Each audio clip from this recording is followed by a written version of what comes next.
6 ng gabi at nakaupo kami sa sementong upuan sa basketball court ng katabing baryo namin. Naglakad lang kami kanina habang papunta rito dahil malapit lang naman. Yun nga lang, tumawid pa kami sa ilog. Kahit nasa daan ang ingay pa rin ni Nares at Carl, siyam kaming lahat na nagpunta at dalawa lang kami ni Mitch na babae. Kami raw ang cheers nila. Kasalukuyang nagwa-warm up shooting sila Tres kasama si Jazz, Francis at Wing. Sina Carl naman at Jim ay katabi namin ni Mitch sa upuan. Hindi kasi kasama ang dalawa sa first 5 ni Nasil.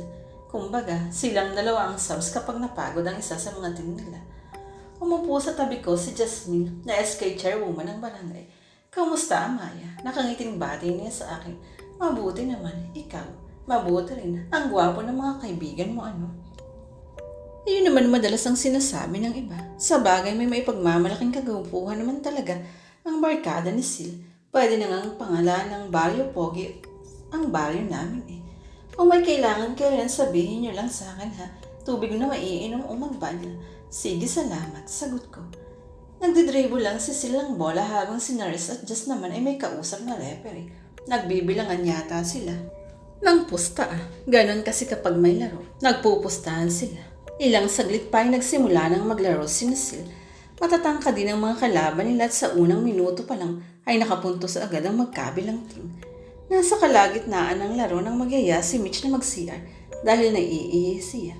Tinignan ko ang score na nasa scoreboard, 74-50, lamang sinasil ng 3. Carl, magbabanyo muna kami ni Mitch, paalam ko. Saan? Tanong niya. Sa bahay ni na Jasmine, magkakilala naman kami eh, sasamahan ko na kayo. Seriously, Carl? Tanong ni Mitch. Hindi na, dyan lang naman sa harap ng court ang bahay ni Jasmine eh. Sandali lang kami. O sige, sagot ni Carl. Tumayo na kami ni Mitch at lumabas ng basketball court. Maliwanag naman dahil nakabukas ang lahat ng ilaw ng court. Nakasalubong namin si Jasmine nang palabas na kami. Saan kayo pupunta? Tanong niya. Makikigamit sana kami ng banyo sa inyo, Jazz. Sagot ko. Sige, sumunod kayo sa akin. Salamat, mahinang sagot ni Mitch. Pagpasok namin sa bahay nila ay naunang gumamit ng banyo si Mitch at naghintay lang ako malapit sa kusina. Nakita kong may tumakbong batang lalaki na duman sa harap ko, palabas doon sa pinto malapit sa banyo. Maya-maya lang ay pumasok siya ulit at dumaan na naman sa harap ko. Initian ko siya ng tumingin sa akin, baka kapatid siya ni Jasmine. Lumabas na si Mitch at ako naman ang pumasok sa banyo. Sandali lang naman ako at lumabas din agad. Naabutan ko nag-uusap sina Mitch at Jasmine. Silan kayong magkakapatid? Tanong ko. 2 lang kami. Sumunod sa akin ay lalaki. 6 na taon na sana siya niyong tumubuan. Nakita ko siya kanina. Tumatakbo ng dumaan dito sa harap ko. Ang cute ng kapatid mo. Puri ko. Nagtamarok ka naman ako nang biglang namutla si Jasmine. Bakit? Tanong ko. Nakakunot naman ang noo ni Mitch tumitingin kay Jas. Nakita mo ang kapatid ko? Ay oo, may nakita akong batang lalaki dito kanina eh. Sumunod kami sa kanya hanggang makarating kami sa salas nila. Huminto kami sa isang maliit na altar na may larawan ng bata at may nakatirik pa na kandila. Siya ba ang nakita mo, Amaya? Tanong ni Jess. Kumapit naman si Mitch sa braso ko. Tinitigan kong mabuti ang picture. Siya nga. Biglang humagulhol ng iyak si Jess. Naguguluhan Lola, siya. narinig kong sigaw ni Jay. Amaya, 2 araw na matapos kasalukuyan kasi ako naghuhugas ng plato sa biglang kusina. nanayaw ang balahibo. Mabilis kong tinapos ang hugasin at patay na siya at ang sinalubungan sila. nakita ni Amaya Ay po, Lola. Sabi ko niyakap siya ng may. I'm sorry, pasensya Kasama na niya ang sa pinsan namin si Jar. Hindi niya intensyon. Na-miss ko rin ang lola ko. Hingin Mother ni pa Papa. ako ni Jess. Matagal na rin Malayo kasi sa kami hindi nagkita Ano dahil na, sa Amaya, tiyahin kasi natatakot nakatira ako. sa kabilang bahay. Ayan ni Mitch. Kumusta Ay, na Diyos, kayong pasensya dalawa ka na rito? sa akin, ha? Hindi pa ba Hindi ko nakauwi ang kasi mama alam. niyo? Okay lang Nag-text yun na ang po buhay. siya. Siguro Pauwi na nga, rin po. nandito pa rin Maya-maya ako. lang nandito. Dahil na po hindi siya. naman yan ang paghanda Sagot ng ko, nangyari sa kanya. Siya, sige, paupo Masyado muna. kasi yung bata. Saka nga pa, pala, wala. Amaya. May Sagot dala ni akong Jess na regalo patuloy para sa sa'yo. pagkikip. Lumaban ang Ipagdarasal ngiti ko namin sa ang sinabi katahimikan ni ng Lola. kapatid mo, Oo, Jess. talaga po. Sige, Nasa mauna na na kami. Kaya ako po, Pasensya Lola. uli. Wala ba akong gift? Wala Sige, kang dapat Tito Jay. ihingi ng pasensya. Bakit kaarawan mo ba? Ihahatid Masungit ko na kayo tanong sa ni labas. Lola kay Maraming Jay. salamat. Nagpasimangot dito. Lola naman. Maraming salamat din. Oo, Sagot na, din meron naman kayo. ni Mitch. Pero mamaya. Nagmadali kaming maglakad pa Eh, sigaw ni Amaya, Jay. natatakot May naman yun. patanong-tanong. Nakakakita ka pala. Wala, dito ka muna. Tanong ni Mitch. May pupuntahan Hindi lang ko akong alam. friend ko Huwag na mo nang nararating isipin. lang galing Maynila. Sagot ko. Noon lang kinakita Pagbalik namin. namin ay sinita ka agad sige, kami ni Carl. papuntahin mo rin Bakit sila ang dito, tagal niyo? mamaya. Sinanong kayo kanina ni Sil. Nagsuklay lang Mainit ako pa naman ang ang buhok at lumabas ng bakit? bahay. Tanong ko. Tita Tinignan ko ang Amaya, scoreboard at happy lamang na ang birthday kalaban nila ng 8 Narinig kong puntos sa sigaw score na nila, 79-71. Kuya Rico. Naku, Magkasabay kasi ang mukhang birthday matatalo niya. yata Siya si rin Nasil. taong gulang na.